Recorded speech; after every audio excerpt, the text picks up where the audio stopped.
नमस्कार, मैं हूं श्रद्धा। आप देख रहे हैं भारत एक्सप्रेस। शालीमार बाग सीट से पहली बार की विधायक रेखा गुप्ता ने दिल्ली के रामलीला मैदान में शपथ ली। रेखा वे दिल्ली की 9वीं और 4थी महिला सीएम बन गई हैं। रेखा से पहले सुषमा स्वराज, शीला दीक्षित और आतिशी दिल्ली की महिला मुख्यमंत्री रहीं। इस समारोह में पीएम मोदी, अमित शाह के अलावा बीजेपी शासित 21 राज्यों के सीएम, डिप्टी सीएम भी मौजूद रहे। लेकिन आप संयोजक और दिल्ली के पूर्व मुख्यमंत्री अरविंद केजरीवाल के साथ आतिशी शपथ में नहीं पहुंची।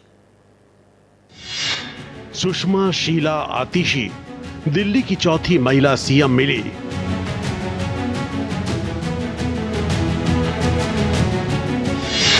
रेखा गुप्ता ने ली शपथ, शीर्ष नेतृत्व समारोह में शामिल।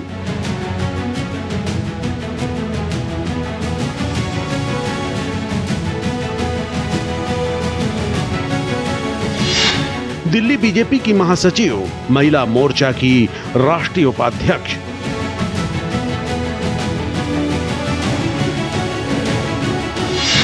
छात्र जीवन से राजनीति, दिल्ली विश्वविद्यालय छात्र संघ अध्यक्ष बनी।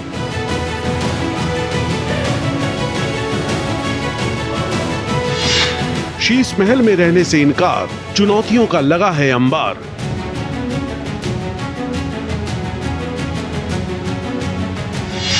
छह विधायकों ने ली शपथ, परवेश वर्मा, कपिल मिश्रा को मंत्री पद।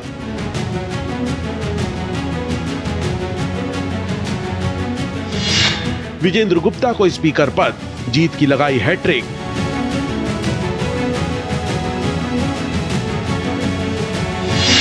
दिल्ली में बीजेपी सरकार, विकास के लिए लड़ाई आर पार। रामलीला मैदान में रेखा गुप्ता के अलावा बीजेपी के 6 मंत्रियों ने पद की शपथ ली। इनमें अरविंद केजरीवाल को हराने वाले प्रवेश वर्मा, आशीष सूद, मनजिंदर सिंह सिरसा, रविंद्र इंद्राज सिंह, कपिल मिश्रा और पंकज कुमार सिंह शामिल हैं। शपथ ग्रहण समारोह के दौरान रामलीला मैदान खचाखच भरा था। शपथ ग्रहण के लिए 3 अलग अलग मंच बनाए गए थे, जिसके गहरे सियासी मायने हैं। दिल्ली में मुख्यमंत्री रेखा गुप्ता का राज्याभिषेक हो गया। रामलीला मैदान से रेखा गुप्ता ने इतिहास रच दिया। वो दिल्ली की 4थी महिला मुख्यमंत्री बन चुकी हैं। उनका शपथ ग्रहण समारोह खास रहा। वजह यहां एनडीए का शक्ति प्रदर्शन दिखा। सभी बीजेपी शासित राज्यों के मुख्यमंत्री, डिप्टी सीएम समेत दिग्गज एनडीए नेता शामिल हुए। जब रेखा गुप्ता ने सीएम पद की शपथ ली, तब खुद पीएम मोदी और अमित शाह भी मौजूद रहे। भले ही मंच रेखा गुप्ता के शपथ का था, लेकिन बीजेपी ने इससे कई समीकरणों को साधा। सबसे पहले रेखा गुप्ता के शपथ ग्रहण समारोह के बारे में बताते हैं। दिल्ली में मुख्यमंत्री रेखा गुप्ता के साथ 6 विधायकों ने भी मंत्री पद की शपथ ली। इन मंत्रियों में परवेश वर्मा, आशीष सूद, मनजिंदर सिंह सिरसा, रविंदर इंद्राज सिंह, कपिल मिश्रा और पंकज कुमार सिंह शामिल हैं। एलजी सक्सेना ने सबसे पहले मुख्यमंत्री रेखा गुप्ता को शपथ दिलवाई। इसके बाद परवेश वर्मा, आशीष सूद, मनजिंदर सिंह सिरसा, कपिल मिश्रा, पंकज कुमार सिंह और अंत में रविंदर इंद्राज सिंह ने शपथ ली। शपथ ग्रहण में रामलीला मैदान खचाखच भरा था। शपथ ग्रहण समारोह के लिए 3 अलग अलग मंच तैयार किए गए।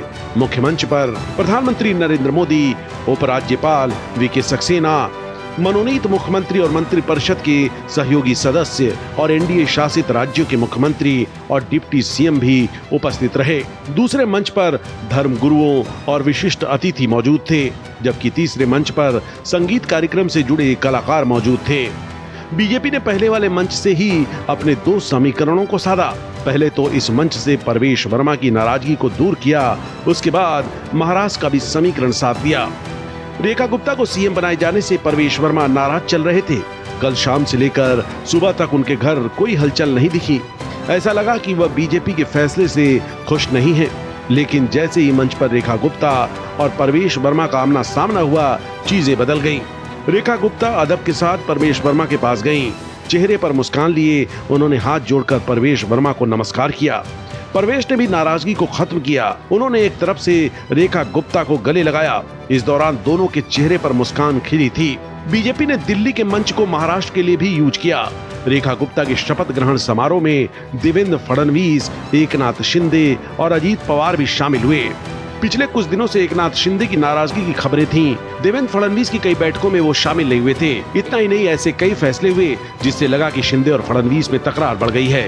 लेकिन रेखा गुप्ता के शपथ ग्रहण समारोह में शिंदे और फडणवीस हंसते मुस्कुराते और एक दूसरे के बगल में दिखे। ऐसा लगा कि बीजेपी ने खटपट दूर कर ली। बहरहाल रेखा गुप्ता दिल्ली की चौथी महिला मुख्यमंत्री बन गई हैं। उन्होंने रामलीला मैदान में अपने पद की शपथ ग्रहण की। ये भारतीय जनता पार्टी के लिए एक ऐतिहासिक दिन है, क्योंकि 27 साल बाद पार्टी दिल्ली की सत्ता में वापस आई है। चौथी महिला सीएम सुषमा स्वराज, शीला दीक्षित और आतिशी के बाद रेखा गुप्ता दिल्ली की चौथी महिला मुख्यमंत्री बनी हैं। रेखा गुप्ता ने शालीमार बाग विधानसभा सीट से आम आदमी पार्टी की उम्मीदवार वंदना कुमारी को हराया था। इस सीट पर उन्होंने 29,000 से अधिक वोटों के अंतर से शानदार जीत हासिल की थी। निश्चित रूप में एक बड़ी जिम्मेदारी मुझे सौंपी गई है और मैं एक बार फिर से बहुत बहुत धन्यवाद करती हूँ आदरणीय प्रधानमंत्री नरेंद्र मोदी जी का, भारतीय जनता पार्टी के शीर्ष नेतृत्व का, अपने राष्ट्रीय अध्यक्ष नड्डा जी का, आदरणीय अमित शाह जी का, जिन्होंने मुझ जैसी साधारण परिवार की बेटी पे इतना भरोसा जताया और दिल्ली जो देश की राजधानी है उसकी जिम्मेदारी मुझे सौंपी।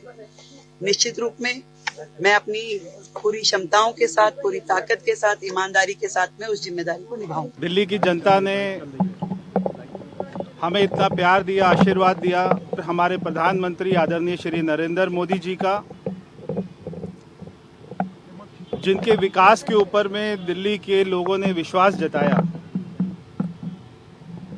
और दिल्ली के लोगों को विश्वास है कि नरेंद्र मोदी जी के नेतृत्व में हम दिल्ली को दुनिया की सबसे सुंदर राजधानी बनाने में सफल होंगे। मैं हमारे पार्टी के राष्ट्रीय अध्यक्ष आदरणीय जेपी नड्डा जी का, भारत सरकार में गृह मंत्री आदरणीय श्री अमित शाह जी का, उनके नेतृत्व में दिल्ली को अच्छा मार्गदर्शन मिला और हमने सरकार बनाई। मैं दिल्ली के सभी भारतीय जनता पार्टी के तमाम कार्यकर्ताओं को बहुत बहुत शुभकामनाएं देता हूं। पहली बार विधायक बनी रेखा गुप्ता दिल्ली के मुख्यमंत्री पद की शपथ ले चुकी हैं। दिलचस्प बात यह है कि चुनावों में अरविंद केजरीवाल को हराने वाले प्रवेश वर्मा ने ही रेखा गुप्ता को दिल्ली की नई मुख्यमंत्री बनाने का प्रस्ताव रखा और इस प्रस्ताव पर बीजेपी के सभी विधायकों ने अपनी सहमति जताई। रेखा गुप्ता के मुख्यमंत्री बनने के पीछे बीजेपी की बहुआयामी रणनीति है। ये निर्णय न केवल महिलाओं और वैश्य समुदायों को साधने की कोशिश है, बल्कि ये आप और केजरीवाल को कमजोर करने की रणनीति का भी हिस्सा है। रेखा गुप्ता के चयन का सबसे प्रमुख कारण उनका महिला होना है। दिल्ली में महिला मतदाताओं की संख्या और उसकी सरकार बनाने में भूमिका बेहद महत्वपूर्ण है। केजरीवाल सरकार ने पिछले कुछ वर्षों में महिलाओं के लिए कई योजनाएं शुरू की हैं, जिसमें मुफ्त बस यात्रा, महिला सुरक्षा कार्यक्रम और महिलाओं के लिए आर्थिक सशक्तिकरण के कई प्रयास शामिल हैं। इन योजनाओं से आपने महिला मतदाताओं के बीच मजबूत पकड़ बनाई थी। रेखा गुप्ता की सौम्य और घरेलू छवि दिल्ली की महिलाओं को साधने में मददगार साबित हो सकती है। उनकी छवि एक ऐसी महिला की है जो जनता के करीब है, उनकी समस्याओं को समझती है। ये छवि महिला मतदाताओं को ये एहसास दिलाएगी कि उनकी मुख्यमंत्री उन्हीं में से एक है, उनके दुख दर्द में उनकी हमसफर है। इसके अलावा देश भर की महिला वोट बैंक को साधने में भी रेखा गुप्ता मददगार साबित होंगी। अगर आप आतिशी को विपक्ष की नेता के रूप में आगे लाती है, तो रेखा गुप्ता के रूप में एक महिला उन्हें काउंटर करने में आसानी से सक्षम होगी। इससे बीजेपी को महिला मतदाताओं के बीच अपनी पकड़ मजबूत करने में मदद मिलेगी। केजरीवाल और रेखा गुप्ता दोनों ही वैश्य समुदाय से आते हैं। ये समुदाय दिल्ली और हरियाणा में राजनीतिक रूप से काफी प्रभावशाली हैं। दिल्ली में वैश्य समुदाय का एक मजबूत वोट बैंक है। ये वोट बैंक लंबे समय से बीजेपी को समर्थन देता रहा है। हालांकि केजरीवाल ने पिछले कुछ वर्षों में इस समुदाय को अपनी ओर आकर्षित करने की कोशिश की है। रेखा गुप्ता के मुख्यमंत्री बनने से बीजेपी वैश्य समुदाय को संतुष्ट रखने में कामयाब होगी। इसी तरह केजरीवाल पर जो भ्रष्टाचार के आरोप लगते रहे हैं, उनकी काट के लिए भी रेखा गुप्ता एक दमदार कैंडिडेट होंगी। रेखा गुप्ता की छवि एकदम साफ सुथरी है। इससे वैश्य समुदाय का विश्वास बीजेपी में बना रहेगा और केजरीवाल को इस समुदाय के बीच अपनी पकड़ बनाने में मुश्किल आएगी। दिल्ली में पंजाबी और वैश्य समुदाय के इसी बड़े वोट बैंक के बलबूते ही बीजेपी लंबे समय से अपना वोट परसेंट बढ़ाए रखने में सफल रही है। इसलिए इन समुदायों को साधना बीजेपी के लिए बेहद जरूरी था। रेखा गुप्ता के नेतृत्व में बीजेपी इस समर्थन को और मजबूत करने की कोशिश करेगी। मैं रेखा गुप्ता जी और उनके मंत्रिमंडल को बहुत बहुत शुभकामनाएं देता हूं और दिल्ली आदरणीय मोदी जी के नेतृत्व के अंदर ये विकसित दिल्ली बनेगी, विकसित भारत के साथ जुड़ेगी। मैं सभी नए जो मुख्यमंत्री रेखा गुप्ता जी बनी है, जिन्होंने शपथ लिया है और उनके साथ सभी मंत्रिमंडल के सदस्यों ने शपथ लिया, मैं सभी को बहुत बहुत बधाई शुभकामनाएं देता हूँ। बहुत ज़्यादा खुशी हो रही है। मोदी जी ने जो एक ये ग्रेटफुल एक वो लिया है महिलाओं के लिए, बहुत ही अच्छा लिया है। हमें मतलब गर्व महसूस हो रहा है कि वो महिलाओं के लिए इतना अच्छा सोचते हैं, हमेशा से ही सोचते हैं। हमें काफ़ी उम्मीद है क्योंकि एज अ सीएम लेडी पहली वो 4th सीएम लेडी बनी है, तो हमें काफ़ी उम्मीद है स्पेशली मैम वुमेन सेफ्टी पे वो काम करें, ऐसे हमारा सोचना है। पर्सनली एज अ स्टूडेंट हम ये भी चाहते हैं कि एजुकेशन पे वो ध्यान दें और हमारे लिए कुछ करें। हमें इसलिए खुशी है कि बीजेपी तो आई है, प्लस साथ में जो मोदी जी बोलते हैं ना वही वो करके भी दिखाते हैं। महिला सशक्तिकरण को उन्होंने कई सालों से बहुत ऊपर उठाया हुआ है और ये रेखा गुप्ता जी का बनना इसी की एक और मिसाल है। एक महिला चेहरा हमारे बीच में सीएम बनकर आया और हमारी बहुत ही प्यारी दीदी हैं जिनको हम बहुत अच्छे से जानते हैं और उनसे बहुत पूर्ण विश्वास है कि वो दिल्ली को भी आगे बढ़ाएंगी और हम बहनों को भी आगे बढ़ाएंगी, ये हमारा पूर्ण विश्वास है। बीजेपी के पास किसी भी राज्य में महिला मुख्यमंत्री नहीं थी। रेखा गुप्ता के मुख्यमंत्री पद की शपथ लेने से बीजेपी ने इस मुद्दे को अपने पक्ष में कर लिया है। ये कदम न केवल महिला मतदाताओं को आकर्षित करने के लिए है, बल्कि ये बीजेपी की महिला सशक्तिकरण के प्रति प्रतिबद्धता को भी दर्शाएगा। इससे बीजेपी को महिला मतदाताओं के बीच अपनी पकड़ मजबूत करने में मदद मिलेगी। साथ ही ये कदम राष्ट्रीय स्तर पर बीजेपी की छवि को महिला समर्थक बनाने में काम आएगा।